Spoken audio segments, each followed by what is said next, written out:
Story. The disciples are out on the lake, and it's a rough one. The rain is coming down, the wind, and the waves are crashing against the side of the boat. And in the distance, the disciples see, it looks like the figure of a person, but it's on the lake.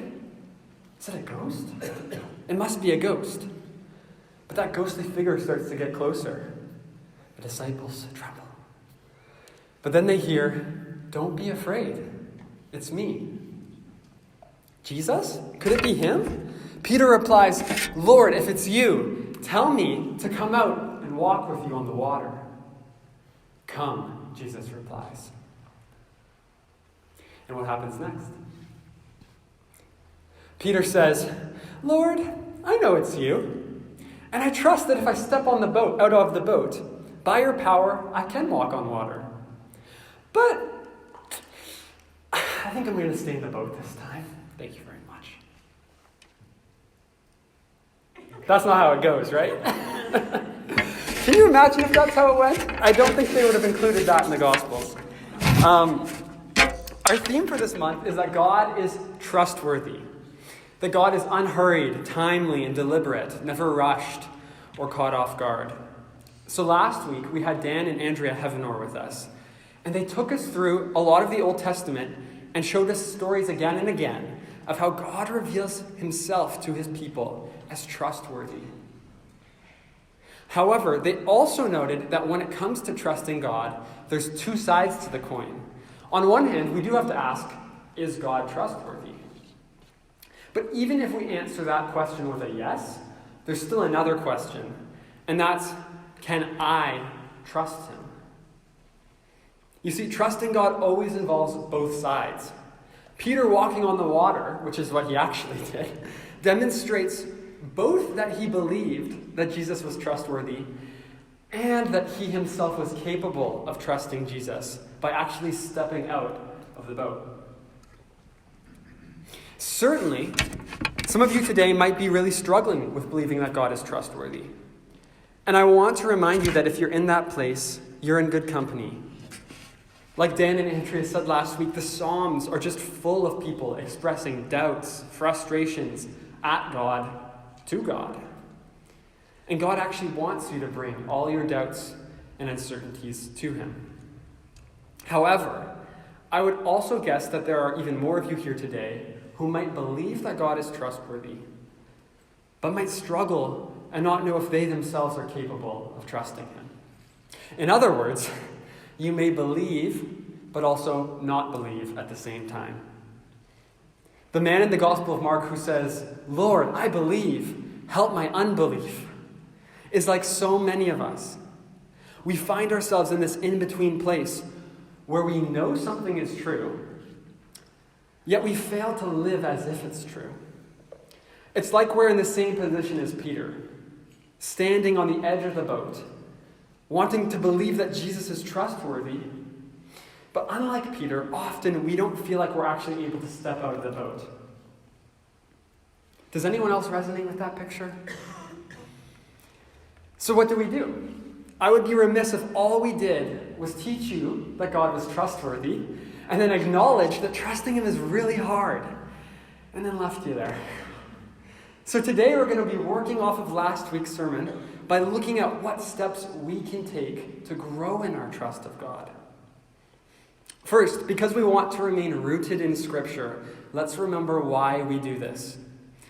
All throughout the four Gospels, Jesus consistently teaches that it is not just enough to hear his words, we must actually put them into practice. In Matthew 7, to conclude his Sermon on the Mount, he says, "Anyone who hears these words of mine, but does not put them into practice, they're like a foolish person who built their house on sand." As followers of Jesus, the Spirit-led practices, or the disciplines, are a non-negotiable part of our faith. They are essential. And I think, if we're honest, so many of us often start struggling because we know the Jesus truth, but we don't practice the Jesus way. We love Bible verses like John 8, verse 32. You'll know this one. Jesus says, "Then you will know the truth, and the truth will set you free." But we forget what comes before, namely John 8, verse 31, which Jesus says, "If you hold to my teachings, you really are my disciples." In other words, if you practice the things that I taught you, you really are my disciples. Then you will know the truth, and the truth will set you free. In Jesus' school of life, knowledge and practice are never, ever separated from each other. Both are essential to living the abundant life that God intends for you. So, if the truth is that God is trustworthy, that we can trust in his timing and his deliberate nature, is there a corresponding practice we can take from the life of Jesus that will help us become more trusting people? Yes, Sabbath. And that's what we're going to talk about today. So if you have your Bible, open it to Deuteronomy chapter 5, verse 12.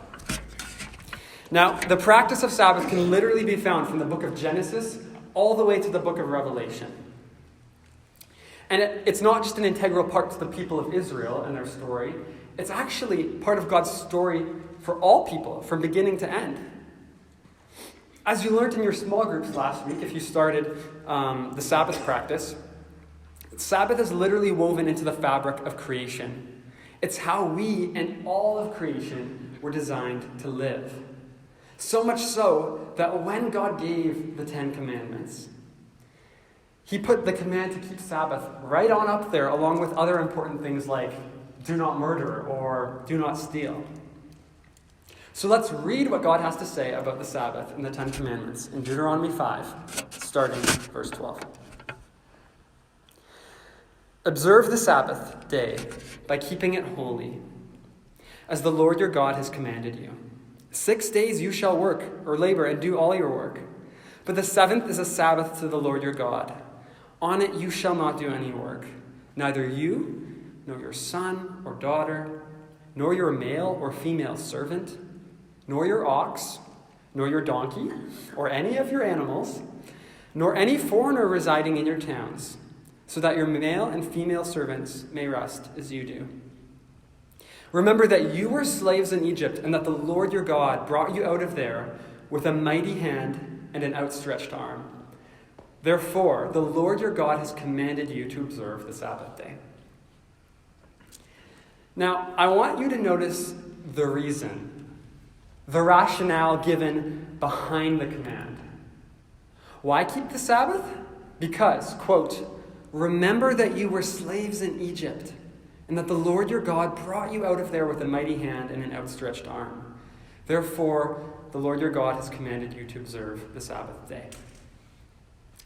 In this passage, God is establishing the practice of Sabbath as an act of resistance to the cultural forces one lives in.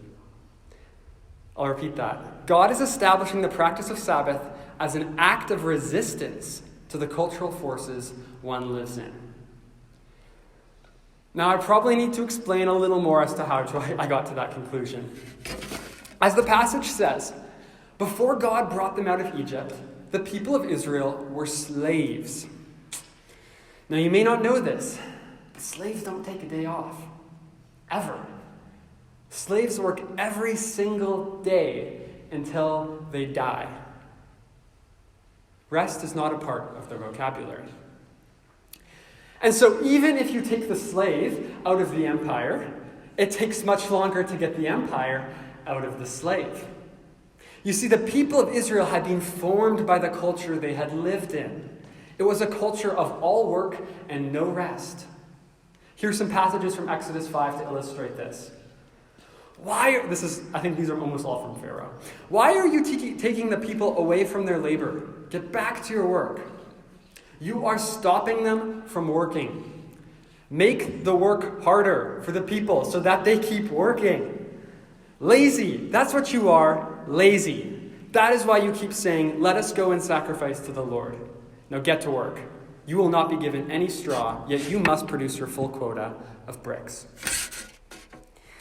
At the heart of the Egyptian empire was a culture that did not trust God, but instead entrusted in the production of material goods.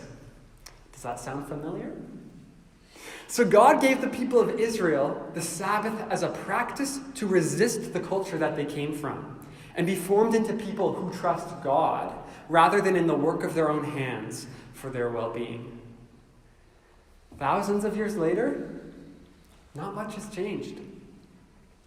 As disciples of Jesus, we have been saved out of the ways of our contemporary culture. But just like the Israelites, it takes much longer to get the culture out of us. This is the point I'm trying to make. Truly trusting God in today's world is like trying to swim upstream against the current. So if you struggle to believe that God is trustworthy, or if you believe it but still struggle to live it, you don't have to feel bad about it. Let me put this into perspective for you. We live in one of the most anti-spiritual places and times in history. And by anti-spiritual, I don't mean that people are anti-God. They're not. What I mean is that the end goal of numerous technologies, businesses and their marketing strategies, and other cultural forces that you interact with daily is to keep you distracted, hurried, anxious, busy, and utterly devoid of the trust in God that would bring rest and peace to your soul. Don't believe me? Let me give you a quick history lesson. And they don't teach this one in schools.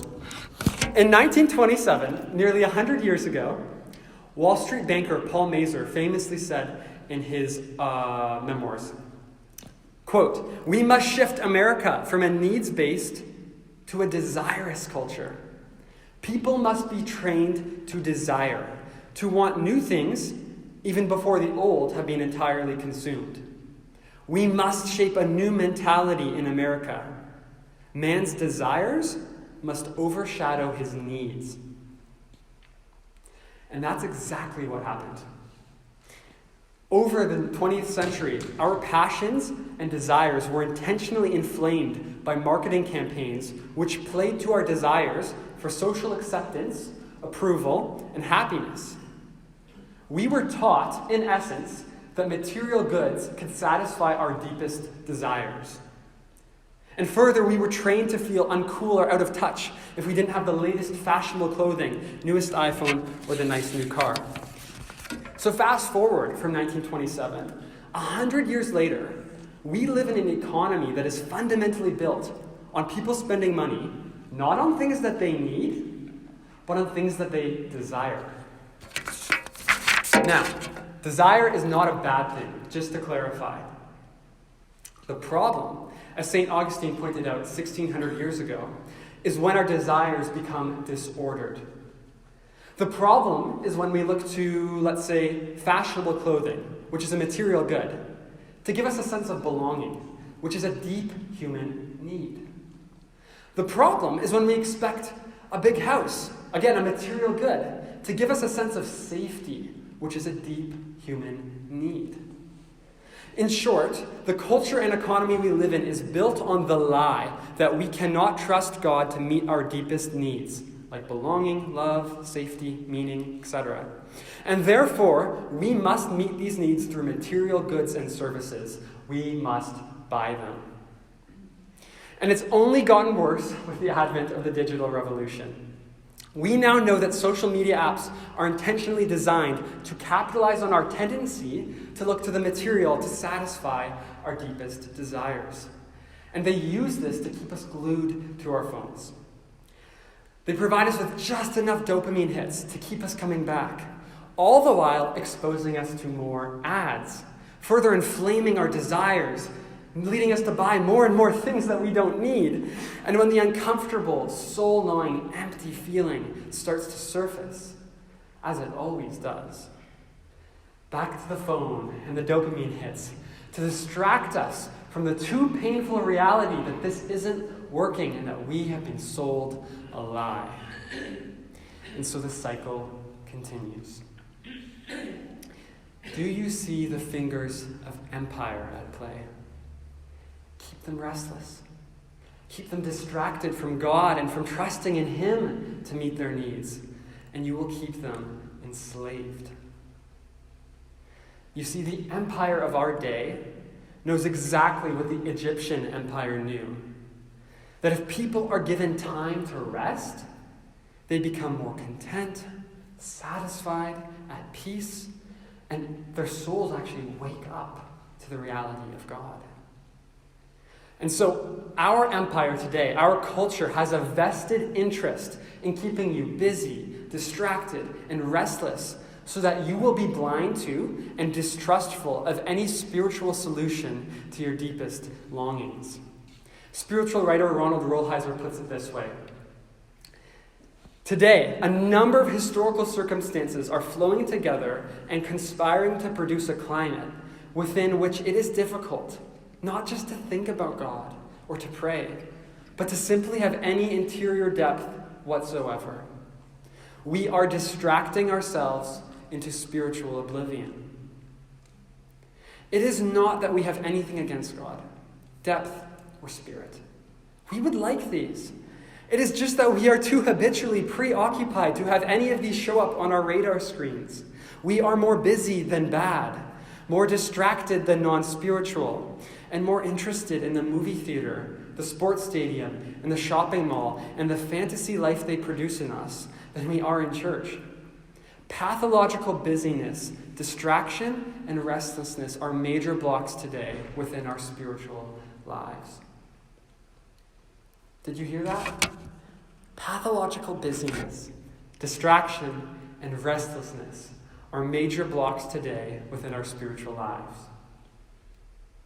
I don't know about you. Can I get an amen? And not to mention, that was written in 1999. Imagine what he'd say today. So, coming back, I want you to honestly ask yourself, without judgment or guilt, because that won't be helpful here, I want you to ask, am I being more formed by the way of Jesus or the way of my culture?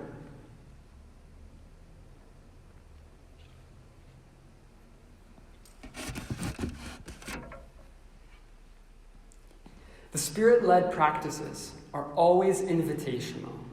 They're never forced on you against your will. They're not laws.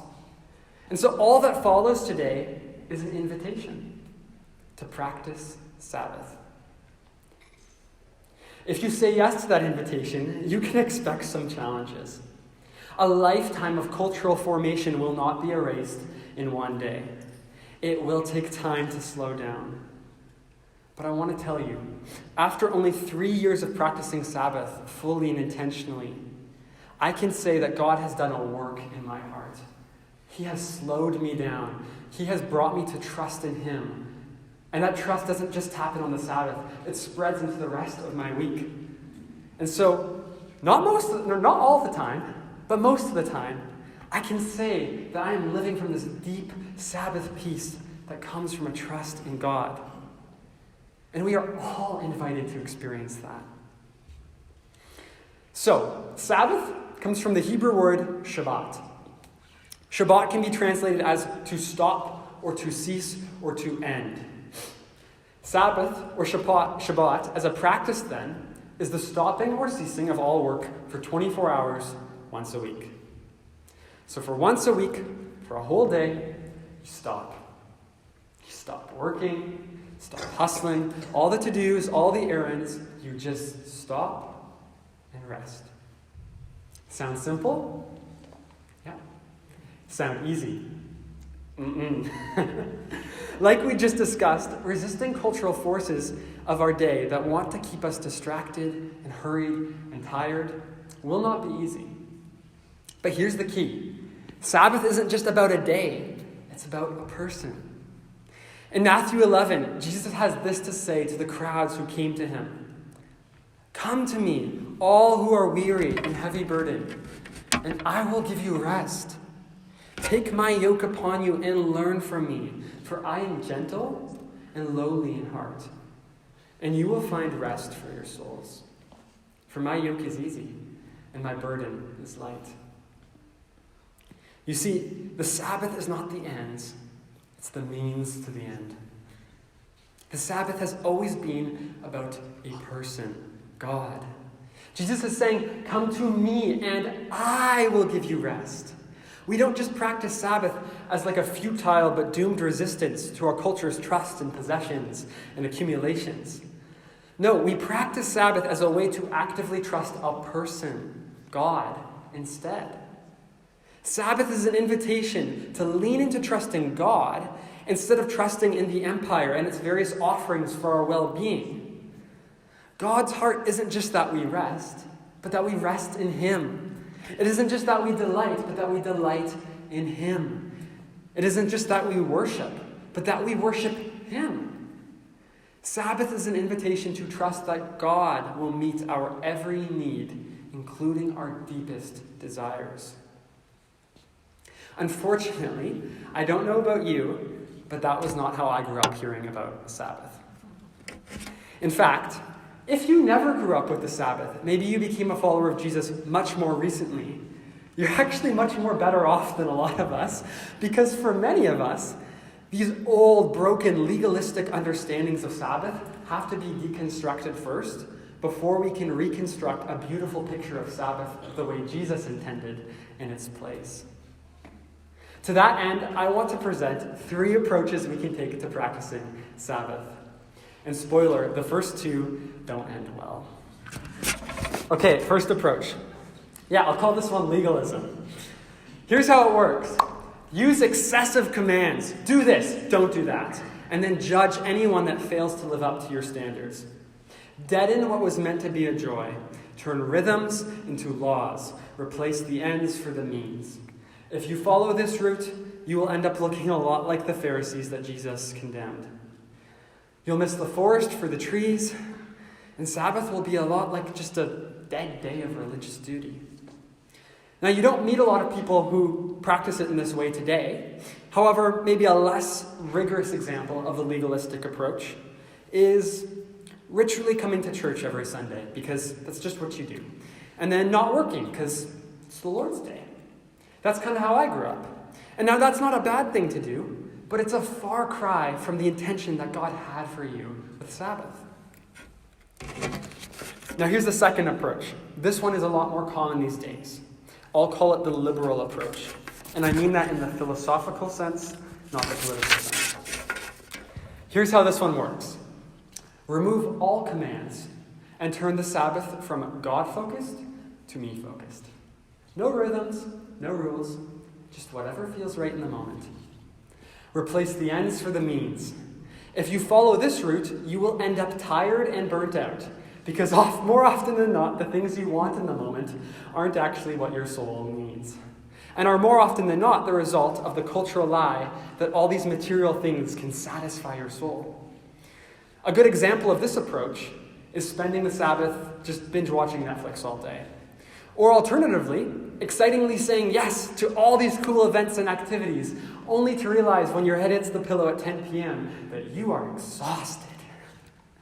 In short, the legalistic approach fails because of the idolization of rules, and the liberal approach fails because of complete lack of them. Follow the legalistic approach, and you'll become more uptight and less kind.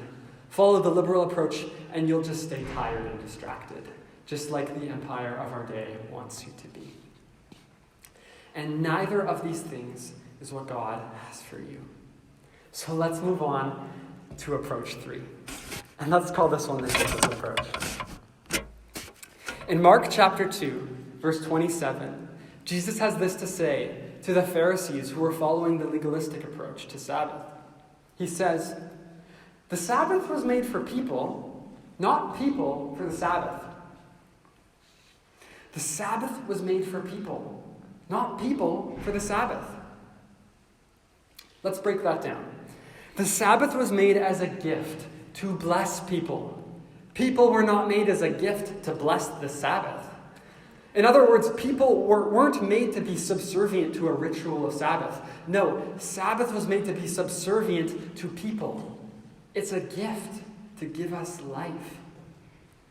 But take clear note of this. Back in Jesus' day, the Pharisees really needed to hear the second part, that people were not made to keep the Sabbath. But arguably today, we really need to hear the first part, that the Sabbath was made to keep people. We've become so identified in and with the culture of our day that we miss in this passage Jesus' total affirmation of the goodness and importance of Sabbath. God made Sabbath as a gift for you. So if Sabbath isn't a gift, if it isn't something you look forward to all week long, I think Jesus would argue that you're doing it wrong. You see, the Jesus approach steers clear of the suffocating legalism and yet still affirms that Sabbath is both special and set apart, not merely another day off. The Jesus approach to Sabbath is one with 4 simple components: stop, rest, delight, and worship. Now, if you're in a small group, you'll immediately recognize these 4 words because they are the titles of the 4 sessions that you will be going through this month. And in those sessions, you'll have a lot longer teaching time and room for discussion to share your thoughts as well. So today, I'm just going to give a little overview about each one. So our first component of a Jesus-y Sabbath is to stop. As we learned, Sabbath literally means stop. Because before we can rest or delight or worship, we just need to stop. We are really bad at stopping these days, though. I mean, literally, when was the last time you saw someone come to a complete stop at a stop sign? Or, I know, I do it too. How about when you come home after a long day of work or classes? Rather than jumping immediately into the next thing, into making dinner or some errand, how many of us actually just take a moment to sit and stop? And if we do take a moment to sit and stop, how long is it before the ever-present smartphone is back in our hand? Maybe a few seconds? I think if we're honest, most of us will admit that stopping is really hard. Yet if we do not stop, we will never see God clearly. Here's a little mental picture. If you're driving down the highway at 100 kilometers an hour and you look out the side window, everything's flying by in a blur. Now, we don't often notice this, but even if you're walking down the side of the road, there is still a blur or distortion that is impacting your vision, albeit to a much slighter degree. If you want to look at an object closely, if you want to inspect it through a microscope, you have to stand completely still. You have to stop. And this maxim is true of our spiritual lives as well. It is much harder to see God clearly when we're always moving. And so the first and primary invitation of Sabbath is to stop.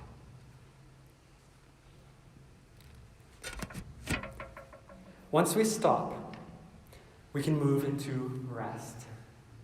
Not surprisingly, rest is also something that we are pretty bad at. 100 years ago, the average person slept 10 or 11 hours a night. Today, the average is about 6 hours. And while it's true that some people don't need as much sleep as others, I think it's widely accepted that most of us are getting way less sleep than we need. But being well rested is essential in our apprenticeship to Jesus. And sleep is actually regarded to many as a spiritual discipline. I mean, Jesus was sleeping in a boat once, right? This is because when we are tired, we are more prone to sin and to temptation. We are less able to do our work competently. And prayer, connection with God, which is the most important part of our lives, becomes very, very hard. However, many of us, so heavily influenced by the Protestant established turned secular workaholism of our culture, don't see it this way. John Mark Comer has this to say, quote, "Our culture invariably supposes that action and accomplishment are better than rest. That doing something, anything, is better than doing nothing. Because of our desire to succeed, we do not rest. Because we do not rest, we lose our way. We miss the compass points that would show us where to go. We bypass the nourishment that would give us supper. We miss the quiet that would give us wisdom. We miss the joy and the peace of effortless love, poisoned by this hypnotic belief that good things come only through unceasing determination and tireless effort." The invitation to Sabbath is to step into a well-rested life. Not a lazy life, but a well-rested one. Walter Brueggemann, the Old Testament scholar, says, people who Sabbath live all 7 days differently. That's because being well rested and at peace at a soul level fundamentally changes how we live and work on the other 6 days. Our work is no longer motivated by anxiety or greed or obligation. Our work becomes a creative expression and an act of worship to the God who is with us when we work, just the same as when we are resting. The third element of Sabbath is delight. Because if you grew up observing some kind of quasi or half Sabbath like me, you may well be surprised by delight. Often we just stopped there at stopping and resting. But the problem is, if we only were to stop and rest on Sabbath, Sabbath would quickly come to feel like a hollow, boring day of religious duty. And so delight and worship are the things that fill up our Sabbath and make it abundant. Sabbath isn't just a day to catch up on lost sleep. It's a day to fill with joy and delight in the beautiful world that God has made and in God himself. It's not a day to read about the tragedies in the news or to watch violent and depressing TV or to endlessly compare yourself on Instagram. New York pastor Timothy Keller put it this way: because the world is full of ugly things, we need the Sabbath to feed our soul with beauty. Traditionally, the Jewish people would start their Sabbath every Friday night with a feast with their community. This was a time for laughter, for celebration, for good food, good wine, deep conversation, and peace in the presence of friends. Now, something many have noticed in the West is that we Christians today are really bad at celebration. I mean, we've lost the art of partying, really. But celebration and delight are at the heart of Sabbath. Jesus loved to party. I mean, water into wine, come on. He was called a glutton and a drunkard for a reason. Not because he was those things, he wasn't. But because he was always at dinner parties. I mean, if you read the Gospel of Luke, the whole thing is literally Jesus going to, at, or coming from a dinner party. And many forget that in the book of Revelation, John describes the return of Jesus as a wedding feast, a party. And when we celebrate, when we delight on the Sabbath, we are both prophesying and enjoying a foretaste of what it will be like forever. So when you Sabbath, remember that it's a day for delight. Throw a dinner party, watch a sunset, sit in the sun, read a good book, go fishing. Remember, when God made the world, he called it good. The Hebrew word for good can also be translated beautiful. Sabbath is a day when we delight in beauty. And that naturally leads us to the fourth component, worship. Because the natural outcome of delighting in creation is gratitude to the Creator. When we experience joy and delight on the Sabbath, the point is not that those good things will satisfy our deepest longings. Remember, that's the lie our culture sells us. Rather, the point of delighting in these good things is that the beauty of the gift will direct us towards the beauty of the gift giver, who is the true and only source of lasting joy and delight. Remember Jesus' invitation in Matthew 11, "Come to me, all who are weary and heavy burdened, and I will give you rest." Jesus is the true source of our rest and our joy and delight. Sabbath is a day to come alive again to the presence of our loving God who is with us. This day of willingly laying down our tasks and our agendas is a reoccurring act of surrender and trust, stepping off of the throne of our lives and exalting God as the creator and sustainer of all things, being still and knowing that indeed he is God and that we can trust in his unhurried, timely, and deliberate nature. A few thoughts before I conclude. Since we are looking at Sabbath through the lens of spiritual formation, becoming more like Jesus, how does practicing Sabbath shape us? Here are a few things I wanted to share from my own experience. One thing I've noticed is that when through Sabbath we trust God to run the universe, it profoundly slows us down. We become less anxious, more at peace. And then when things fall through the cracks, and they will fall through the cracks, we realize that God still holds the whole world in his hands. Secondly, when we practice Sabbath, we become more loving. Love and hurry are a lot like oil and water. They don't mix. We can't be present to people, and therefore we can't really love them when we are in a hurry. In my experience, rested and slow people tend to be a lot more loving than tired and busy people. And I know for myself, the times that I am rested and slow, I am a lot more loving than when I am tired and busy. So practically, if you're wanting to step into a regular practice of Sabbath, here's a few pointers that will help you avoid a lot of unnecessary challenge and frustration. First, find a time and stick to it. Sabbath doesn't really work on an ad hoc basis. The regularity and rhythm is actually what keeps your soul centered and tethered to God. As to time, lots of people choose Sundays because then you get to worship with all you lovely people together on Sabbath, and that's beautiful. So if Sunday works for you, that's great.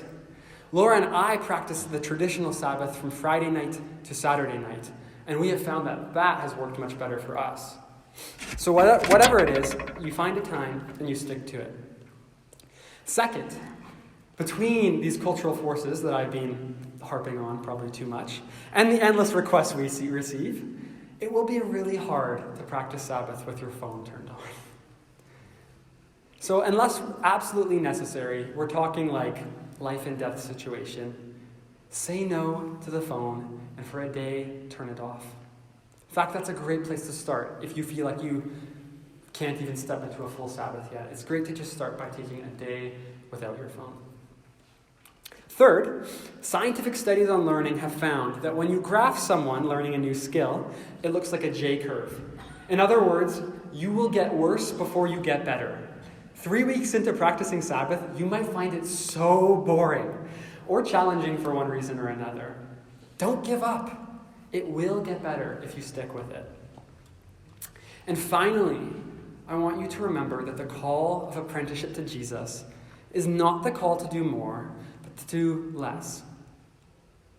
It's a call to empty your life of 1,000 small trivialities and hundreds of little ways we waste our time and distract ourselves so that we can focus on what really matters. Being with Jesus, becoming like Jesus, and doing the things that he did. So if you feel too busy to follow Jesus, then maybe you could consider starting to practice Sabbath. Wherever you find yourself this morning, maybe you are struggling to trust God with a situation in your life. Maybe you're feeling overwhelmed with your responsibilities. Maybe you're just tired. Come to Jesus. Not just once and done, but again and again. Come to him in your work, but also come to him in times of rest. And as you actively practice trusting God through Sabbath, you will find that you can trust him to meet all the deepest desires that he put in you.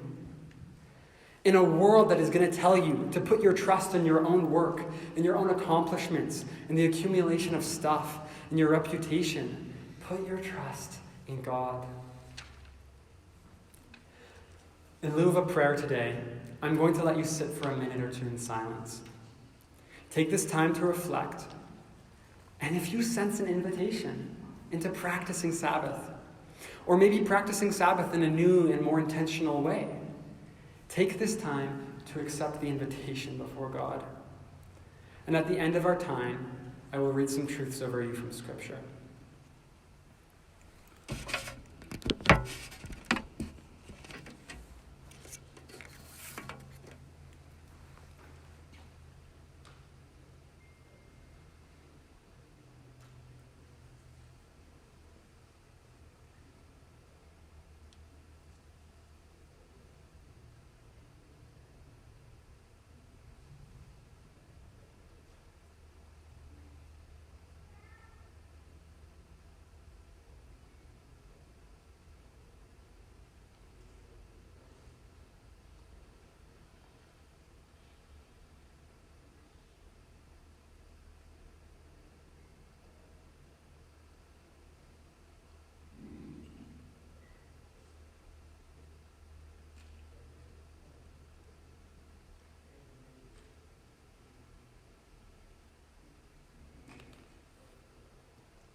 all you who are weary and burdened, and I will give you rest.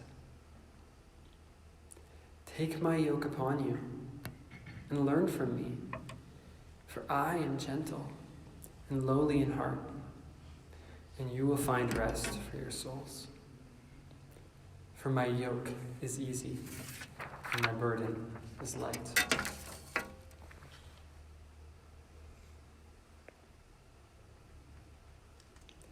The Lord is my shepherd. I lack nothing. He makes me lie down in green pastures.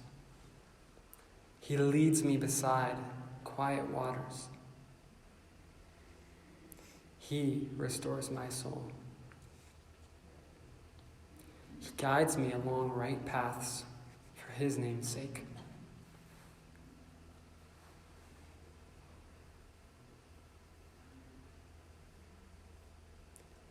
Come and see what the Lord has done, the desolations he has brought on the earth. He makes wars cease. To the ends of the earth, he breaks the bow and shatters the spear. He burns the shields with fire. He says, "Be still and know that I am God. I will be exalted among the nations. I will be exalted in the earth. The Lord Almighty is with us. The God of Jacob is our fortress."